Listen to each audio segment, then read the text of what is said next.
Hello, I'm your host Jim McLean. Welcome to another episode of the BanterFlix movie review show here on NVTV. Let's see what movies we'll be looking at tonight. We'll be reviewing The Banshees of Inisherin, which is out in cinemas. Our pick of the streams is The Sound of 007, which is available to watch on Amazon Prime. And our DVD of the week is Bullet Train. So that's what we've lined up for you this week, and joining me in the studio here in NVTV is Danny Brown from the Fright Club, NI, and BanterFlix's very own Joe McElroy. Good evening, Jim. Hello to you both, guys. We have a packed show, but as always, let's start things off with a bit of movie news.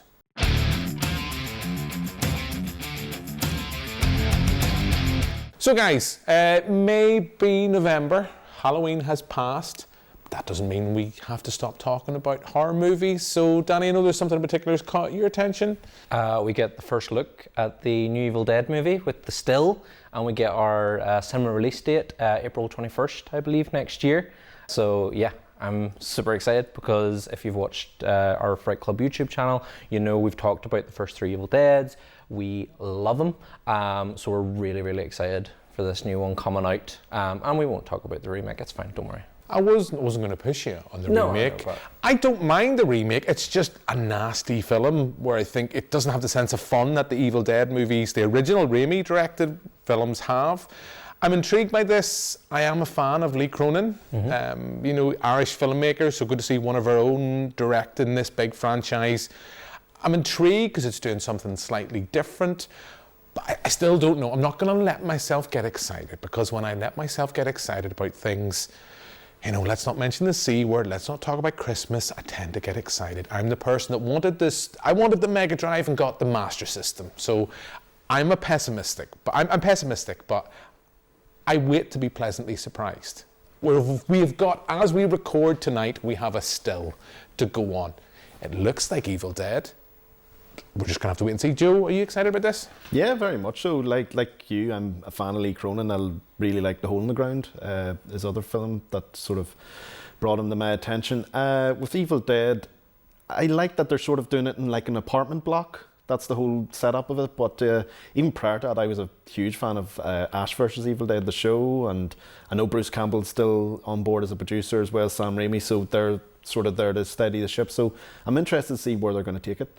Yeah, as I say, as we record, we don't have a lot to go on. We have an image, that's it. But coming back to yourself, Danny, you excited to see Lee Cronin at the director's chair on this project? Yeah, I think he's going to do. I am ever the optimist. So yes, no, I still will be incredibly excited. I was excited whenever the Evil Dead remake came out, and then did leave it a little disappointed, and the more I thought about it, became a bit more disappointed. But this year, as you said, we did get some sound from Lee Cronin on his Twitter page, and it sounds very Evil Dead as well, so, you know, I think we're going to be all right. Okay, so if it's still an image to go by, that's, you know, hope's a wonderful thing. Joe, what about you? What's caught your attention? Sticking with horror, it was announced, I think it was yesterday, that Peacock, in conjunction with A24, are going to release a prequel series to Friday the 13th, and it's going to be called just Crystal Lake. So there's very few details about it at the minute, but I imagine it's going to follow Pamela Voorhees and all the events that led up to Jason's initial death as a child. And it's being helmed by Brian Fuller, who had huge success with Hannibal. So that's what's got me really, really excited about it.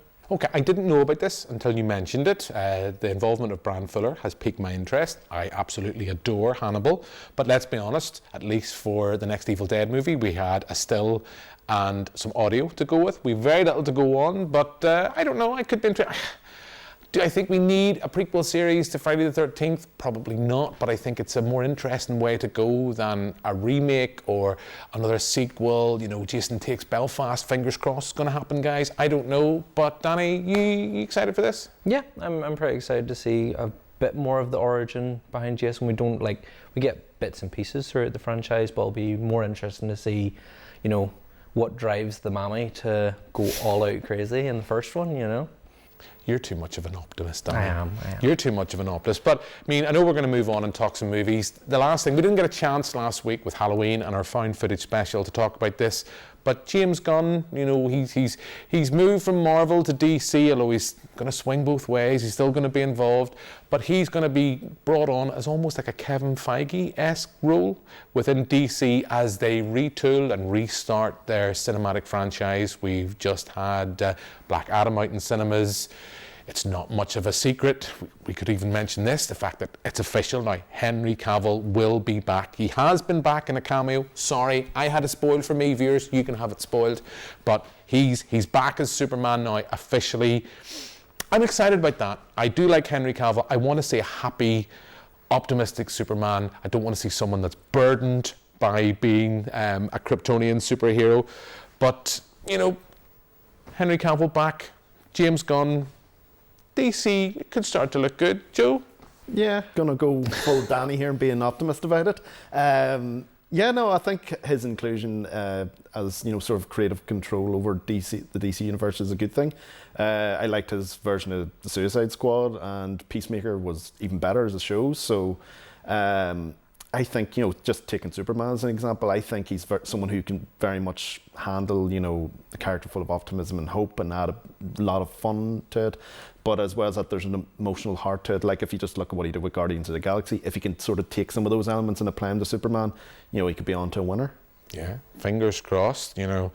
Maybe he'll make Peacemaker front and centre of the DC franchise. We live in hope. Danny, you're Mr. Positive, so you must be excited about this. I'm pumped. You know, I absolutely love what Gunn did with Guardians, and then, as you said, Suicide Squad, he brought a lot of fun to that, and then Peacemaker was phenomenal, again, for a character I knew so little about, like, just made me really care for him. And that soundtrack, he loves a good needle drop, and I'm hoping that we get some excellent needle drops now that he's in charge of it. You know, he's going to be running the show over at DC, and yeah, I just think he's going to bring a lot of fun that unfortunately DC hasn't been very successful at so far. You know, they started quite dark and moody, then they tried to bring the fun into it a bit like Marvel, and they just weren't working it. But I feel like with Gunn at the helm, they'll actually bring it round to having that sense of fun while still kind of keeping those dark tones around that Gunn's able to pull off because of his like horror background and that. So yeah, totally agree. I'm going to be positive on this one too. Let's be honest, they should have done this in the first place. They should have someone like that. I know they had Zack Snyder, but I'm not a Zack Snyder fan, and this is a pre-Watershed show, so I'm not going to talk about my thoughts on the Snyderverse right now, but this is what they should have done.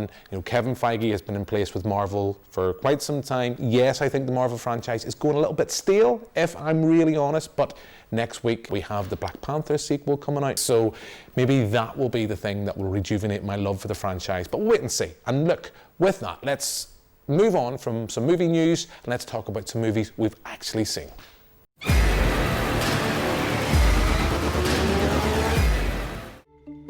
Now, if I've done something to you, just tell me what I've done to you. Well, you didn't do anything to me. I just don't like you no more. You didn't like me yesterday. Why does he not want to be friends with you no more? What is he, 12? What the hell's going on with you, me feckin' brother? He's dull, Siobhan. But he's always been done. Let's just call it quits. We won't call it quits. We'll call it the start. So that's a look at the Banshees of Inisherin. It's out in cinemas now. Joe, I'm going to come to you first. So we have Martin McDonagh, Brendan Gleeson, Colin Farrell reuniting from their days of In Bruges. Now we have two friends, one of which decides he doesn't want to be friends with someone anymore. What do you think? Well, it's the dream team come back, and for me, it's the film of the year. I'm just going to come out right and say that. I absolutely adored it. From start to finish, it's one of those films where I could just sit and be with those characters and in that world just for hours on end. But, you know, the thing about McDonagh is that I absolutely love about his work is he always manages to get a fine balance between, you know, his dark humour and, you know, heavy drama and comedy. It all just perfectly syncs up for me. And with this here, I think it's his best work to date because of that there and how he scripts it. Like, he takes just a basic premise, which is, you know, essentially a breakup film. But then he packs all these meaty themes of like existentialism, male repression of their feelings and emotions, and he just really goes through and explores it really well. It's incredibly well written as well. You know, it's the dialogue's just razor sharp as you expect from him, and the performances are just outstanding as well. Like, I think it's probably Colin Farrell's best work, and his eyebrows are just magnificent on screen. You know, they're the best since Jack Nicholson in terms of, you know, emoting things, and you know, as well as his performance as someone who's, you know, who's sort of repressed a lot of stuff, and he just bursts out in the odd moment, you know, when he's been drinking or whatever. And then Brendan Gleeson, well, you know, you cast Brendan Gleeson, you're going to get a great performance regardless. You know, he's fantastic in it, as well as the supporting cast. Barry Keoghan's very good as well. He's quite funny as you know, the village Egypt, as it was. And as well as that, you know, it's beautifully shot. The music adds this mystical quality to the film, and you know, I just loved every aspect of it. Okay, so we get a sense this might be your movie of the week. We're only at the start of the show. This might be your movie of the week. You've already said it's your film of the year, so we know where you're going to go. Like you, I really like this. I really like this a hell of a lot. I've only seen it today, so I haven't really had a chance to really kind of unpack all of it. But I mean, I don't want to repeat everything you say. I mean, in terms of the visuals, it's stunning. The sound, it's stunning. I think it's probably McDonagh's most mature screenplay, and I was reading, you know, it started life as a play, and you can see that, and I think that is maybe my one criticism, if that makes sense, in the fact that it does feel like a play that's been brought to the big screen, and it's been allowed to kind of move about the parts where I think it might actually work even better. As much as I really enjoy this, I think it might even be even more powerful on stage. Brendan Gleeson, I would happily listen, you know, read the phone book. Colin Farrell, I think Colin Farrell is such an underrated actor. Barry Keoghan is amazing, and Kerry Condon as well as Siobhan, Colin Farrell character's sister. I think in such a male-dominated feature, I think she holds her own, and there's things I want to talk about that we can't really talk about, but I think I know the criticism I have read online is that not a lot happens, but I would totally disagree with that. It's a film we were just talking minutes ago about, you know, Marvel and DC, where it's all action on screen. This is all about dialogue, and the power of dialogue, and the power of what's said, but also what's not said. And that's why, like Joe, I could happily sit back and just let this film wash over me. The fact that, you know, it's set during the Civil War, it's an island, there's so many levels this film works at. I wouldn't go as far as you to say it's my film of the year. I think it's up my top 5. I still think Everything Everywhere All at Once, just for that experience that it gave me in the cinema, and the emotion I had from watching that film, it's still there. And I still love Top Gun Maverick, but, you know, that says more about me than anything else. But I think in terms of being the best Irish film, I think it's head and shoulders above the rest. Danny? I loved it. I loved it. Me and my optimism again. I absolutely loved it. Yeah, I mean, you've already said it. It was originated as a play, and you can very much tell that. And I felt watching it, I was like, this is just an Irish play. You know, it was giving me like Playboy of the Western World vibes, and I really, really enjoyed the self-contained nature of it. You know, it takes place on an island, but you're only really in between sort of 4 different sets, and the characters and all the interactions between the characters and those relationships and how they're developed throughout, and you know, there's no kind of stone really left unturned throughout the whole thing between the characters, and the dialogue is so fantastic, and it just, I think especially if you're from Ireland, you're gonna love it. Like, you really are going to enjoy yourself. The one thing I would say is that it's not going to be for everyone, because it's a very slow burn, and if you're a person that's into your Marvels, your DCs, your big bang wallops, you know, it's not gonna draw you in, I don't think, as quickly, and I think that's what maybe would let it down with like a wider audience, is that it isn't sort of fast enough and actiony enough. You know, if you're not into dialogue, and also long silences. There's a lot of lovely long silences in this film, and not everybody appreciates that, but I did. I loved it. And yeah, even all the, you know, we've already mentioned all the kind of main characters, but even all the wee background characters and those wee characters that maybe only have a couple of lines, they still leave an impact on you. You know, we were quoting lines to each other when we came out of the cinema. It was just, yeah, absolutely fantastic, and I'm probably going to agree with Joe, like definitely one of my top films of the year. I think I'm going to have to watch it and Everything Everywhere All at Once kind of together before I can truly decide which. I think those are the two contenders for my top film of the year altogether, so I need to sit and watch both of them sort of maybe at the same time, who knows. Yeah, it feels like you're stuck in the middle, Danny, between Joe and I. Let's say this, as we record, the film has found an audience at the box office. It has done well, which is a relief on my behalf. The fact that cinema doesn't always have to be those big budget blockbuster movies. A film, you always hope and pray a film will find an audience. I think this film has found its audience. It is seen as an early contender for Best Picture. I can see that. I heard Mark Kermode talking about that, saying it's the front runner right now. The front runner sometimes doesn't, take home the prize at the end of the day, but we'll have to wait and see. Yeah, look, I agree with both of you. I absolutely love this. But let's move on to something completely different. Let's move from the big screen to the small screen.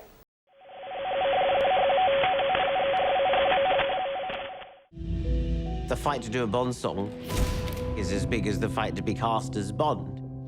It's the dream gig to get. I mean, I would have said anything to get a foot in the door. I was so excited. There's just no time to die. I said, okay, send me the book round. That afternoon, I wrote the song. I just got goose pimples. He was an absolute dream to work with. So that's a look at the sound of 007. It's on Amazon Prime now. Danny, going to come to you first. So this is a documentary that celebrates the music of 007 as the franchise celebrates its 60th anniversary. Amazon Prime now have most of the Bond films. We'll not talk about the kind of non-canon ones. We'll not talk about them for now. But most of the 007 films are on Amazon Prime. This is a documentary, as we said, celebrating the music. What did you think? I really enjoyed it. I wouldn't be a massive Bond fan. Everybody has their favourite movie, their favourite song, but we all know the music of Bond. We all know the main theme. And I mean, this documentary is so well put together. It uses all that music. It uses modern interview footage along with old archive interview footage of all those involved in the making of that music and the making of the films. And we get the use of the film clips along with some more, the new kind of cutaways and stuff, and the graphics and all. It's so well put together, and it sounds fantastic because you're getting all those amazing songs and orchestral pieces and everything throughout. Yeah, I was pleasantly surprised by this. I will say this right from the get-go. There was a time when I watched, because it's a relatively short documentary, a long way through the runtime, I felt this feels like a glorified DVD extra that you would have got on the release of No Time to Die, because it does heavily mention that film, and of course it is Daniel Craig's swan song as 007. But then it starts to turn, and there is a moment where I find, actually there's two moments I have to admit I find really moving actually, and it sounds really stupid saying that in the documentary, but I am a Bond fan. They talk about Amy Winehouse and how she was going to write a 007 song for Quantum of Solace. Not particularly my favourite Bond film, but I have grew to like it slightly more over the years. And then also when it talks about the deeper meaning of music within No Time to Die, and that sense of, I had a real, and I want to be careful how I talk about this, because I've already spoiled one thing earlier today. I don't want to spoil it all the time. And it's that realisation how emotionally engaged I was with that film when it was Daniel Craig's swan song, and I had a little blub, but then I blub at anything at these days. I'm just at that stage. What can I say? I'm nearly 40. I'm just getting emotional with my old age. I was being quite critical of it. I did feel this is just a glorified extra. It didn't have, for a large part of its runtime, this didn't have the same punch of Everything or Nothing, which was released, I think, for the 50th anniversary of Bond, where it looked at the franchise as a whole, and it was interesting, that relationship with Cubby Broccoli and Sean Connery. There was more in that, I feel, for non-Bond fans. So it's interesting that you enjoyed it, Danny. Now, I'm a Bond fan. I know at BanterFlix there is someone who is a bona fide Bond enthusiast, and that's yourself, Joe. So I guess this was a documentary that you were always going to like, but I'm intrigued to see what you think. Well, you're absolutely banging the money with that there. As soon as I seen it pop up on Amazon Prime. Like, I didn't know they were making this, but I'm very glad that they have. You know, like you said, I'm a huge James Bond enthusiast, not just with the character, but the music itself. Like, I've been to see the Ulster Orchestra do a Bond night of music and stuff like that there. I just absolutely adore it. And I see your point on it feeling like a glorified DVD extra, but I don't view that as a bad thing necessarily, because we're in an age now of streaming where we won't really get many of those things anymore with films, which is very unfortunate. But for me, I absolutely loved it. I just sat there and just enjoyed it, and just watching the evolution of like the music throughout the entire series, and how it not only, you know, sort of stayed true to its theme, but it evolved with, you know, the music of the time. You know, like you've Duran Duran doing a theme in the 80s, you have, you know, Shirley Bassey doing the themes back in the 50s and 60s. But yeah, I just really enjoyed it, and the talking heads that they used tried to utilise very well. I do see your point that it is a bit No Time to Die centric, and that's maybe my main quibble with it, that it's too much focus on that. But at the same time, I understand, because it's in line with that film's release on streaming with Prime. The things I enjoyed most about it, though, were the anecdotes. Like, my favourite anecdote was probably Michael Caine being the first person to ever hear the Goldfinger theme, because he was living with John Barry at the time, and he kept him all night just playing the theme. And it's just little moments like that are just magic, and it's just absolutely wonderful. Yeah, I mean, those are things I like about this documentary. As I say, my niggles are minor with it. I just think, if I'm honest, I don't think it's as a complete a documentary as Everything or Nothing, but then this is much more focused on just the music. I guess I get that point. You know, Danny, you've alluded to it. You know, favourite Bond themes. Joe, I'll come back to you as the Bond enthusiast in the room. You know, I could put you in this. I'll put you on the spot and ask you to pick one specifically. Maybe you have one that you can pick as your favourite. But you know, have you any of all of the Bond songs? What are your favourites? Oh, you're absolutely right. I do have one that's always stuck in my head. It's You Know My Name by Chris Cornell. Just, you're coming off the back of Madonna's Die Another Day, and put it lightly, it wasn't really a very good theme. But then I thought it was just the perfect song just to introduce Daniel Craig as Bond. You know, it's full of action, it's full of brimming, and it's just really, you know, rocking and rolling. And it's like, Bond's back, here he is, enjoy. And no, I absolutely love it.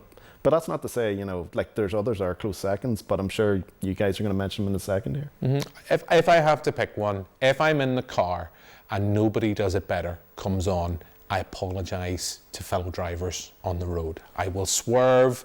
I'll also be singing, and nobody wants to hear me singing. There's just something about that song I absolutely love. It's not necessarily my favourite Bond movie. I think it's Octopussy that film's for. Not my favourite Bond film. Love the song.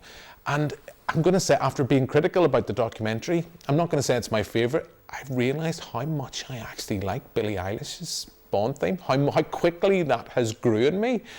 In terms of, I love Skyfall with Adele, but there's something about Billie Eilish's theme that I liked it from when I first heard it, and it has just grew in me so much. Danny? Mine is probably got to be Paul McCartney's Live and Let Die. Really like it, and you know what, it gets a wee bit of a slabbering in the documentary, but you know what, I don't mind the reggae interlude, whatever. Yeah, I love it, and then I love when Guns N' Roses covered it as well.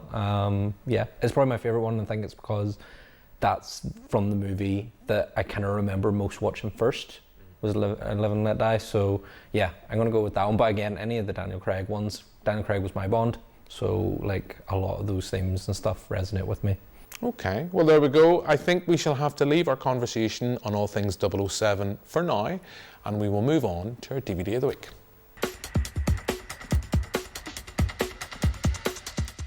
It's time for some change. You wanted simple for your first job back. Doesn't get simpler. We need to find the person who took that case. That's too easy. What?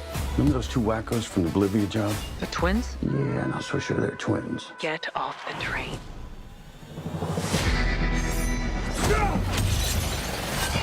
You stab me? I will never stop coming for you. What? So that's a look at Bullet Train. It's out in DVD now. It's also available on various VOD platforms to rent or buy. One of our guests tonight doesn't believe this film exists. Viewers, I will leave it up to yourself to see who that is. But Danny, I'm going to come to you first. Brad Pitt has a train to catch. Yeah. And things rapidly get out of hand after that point. What do you think? I thought it was fun. I had a lot of fun with it. I kind of went into it not expecting a big lot, and I think that really helped in that I was kind of like, right, it's either going to end up Smoking Aces or it's going to end up Seven Psychopaths, and it kind of falls nicely somewhere in the middle. So yeah, no, I had a real fun time with it. I thought, you know, the action was a lot, but also really goofy at times, and the dialogue is really goofy. And yeah, it just, like, it's one of those movies you can kind of turn it on and enjoy it and just have a good old speedy train romp. Yeah, I enjoyed this. I seen this in the cinema. I can't remember. I think we were reviewing it for the podcast, and went in with very little expectations. Brad Pitt can be hit or miss.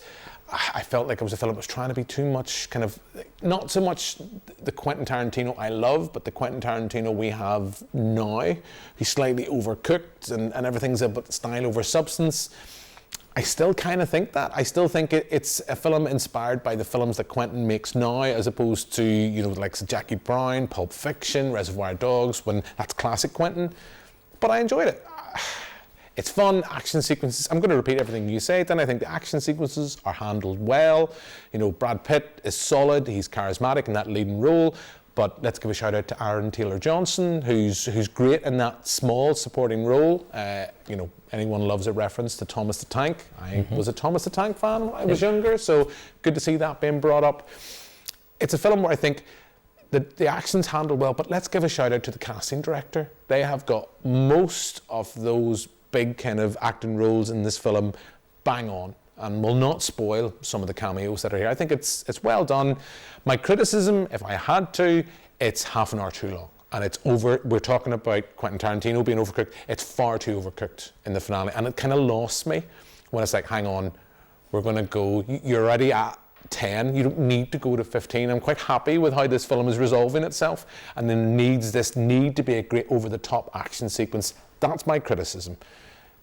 Ultimately though, for a trip to the cinema, I enjoyed it. For a Friday night, sitting at home, just something you want to get your head showered and everything that's going on in the world right now, I can think of a lot worse you'll do. Joe? Well, it's not a real film, is it? No, I was the person who thought it wasn't real. I mean, like, when I seen trailers, I was like, this just looks like a bit like an SNL skit. That doesn't look like an actual film. It's like something that's been manufactured by algorithm and just thrown out as a joke. But sure enough, it's real, and I have witnessed it. I can confirm it is a real film. But it's a real film I didn't really enjoy. If I'm being perfectly honest, I found it a bit dull, which was disappointing, you know, because when you go into an action film, you're expecting, you know, to be exciting. I think it stems from the fact that it's far too long. I think it's the narrative structure in that it's far too focused on flashbacks. It just really irritated me after a while, especially when even an inanimate object even has to get a flashback. I was like, are you serious? Come on. But no, I just thought it slowed down the action, and it sort of loses momentum because there's constantly going back and forth, whereas, you know, it makes me yearn for the days of, you know, the 90-minute action film where you could handle those flashbacks in like a line or two of dialogue and it would work just as effectively. But having said that, you know, I think Brad Pitt's quite good in it. It's nice to see him try and have a bit of fun with the role like that there. The supporting cast's quite good as well, you know, just the nice wee cameos and that there, but like you, I'm not going to spoil anything. It was nice to see them. The action's, you know, it's fairly good when it does pop up, but at the same time I'm like, you know, can you not keep things moving forward here? But some of the dialogue just irked me as well. It's like it's trying to be too cool, and it knows it, and you're just like, no, don't do that. Just get a rewrite. Get Shane Black in to do a bit of script doctoring with that, and everything will be alright. But yeah, I wasn't too hot on it, to be honest. Okay, well, at least you know it's real. At least you know it's real. Or is it? Is it all illusion? Are you in the Matrix? We shall have to wait and see. Look, we'll have to agree to disagree. I think we're kind of on the same wavelength. I think I'm just a little bit more positive, but I think Danny's the same way. I mean, I don't know, just on that note, did you not think that the film's a little bit, in terms of its runtime, you enjoyed it, I think, of the three of us the most, but do you not think it's a little bit too long? Yeah, it's sort of, I think, as it tries to draw towards that finale, it does get drawn out. It is drawn out by the flashbacks. There was a point where there was that many flashbacks going on. I was like, is this Family Guy? Are we in a Family Guy right now? But yeah, it could definitely be cut down shorter. I liked the ending. I did like how it just sort of ended, but even then, there's more flashbacks in the end too, which you're just like, how is this even happening?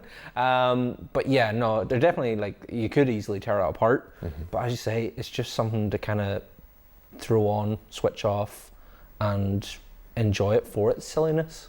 Yeah, I totally agree. And like Joe, I mean, I think this film would be much improved if it was 90 minutes. If this was a 90 minutes feature, I would probably be much more positive about it. But anyway, that's enough of our DVD of the week. Let's wrap up this week's show.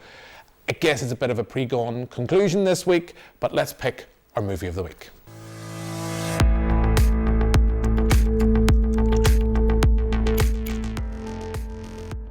So, let's get it over and done with anyway. Joe, your film of the week and why? Well, if Bullet Train was a real film, I probably would have maybe put it in contention, but it's not, unfortunately. But no, without a doubt, it's Banshees of Inisherin, just for all the reasons I listed. Perfect cast, perfect look, perfect sound. The story's just beautiful, and it's just handled so well. Yeah. Danny, what about yourself? No surprise. Banshees of Inisherin has to be. It just, like, I sat the whole way through it, absolutely captivated by all the performances, by the shots within it, and yeah, I mean, I wanted to know more about these characters after. I know it's not likely to ever get a sequel or anything like that, but if they were to turn around and say we're making like a mini series off the back of this, I'd be all for it. We live in a world, Danny, where stranger things have happened. Who knows? We don't know what Martin McDonagh gets up to, what things go on in Martin McDonagh's head. Look, it's a pre-gone conclusion. It's 3 for 3. I think this film's absolutely fantastic. You've got Brendan Gleeson in it, so this was always going to be my film of the week. I will watch that man. I said it earlier. I will watch him pretty much read the phone book. So look, that's that. 3 for 3. So our film of the week is The Banshees of Inisherin. Check it out. And with that, all that's left for me to do now is thank my guests. So thank you very much, Danny. Thank you. Thank you very much, Joe. Thanks, Jim. Thanks very much for watching. We'll be back next week with another show. But for now, until then, goodbye.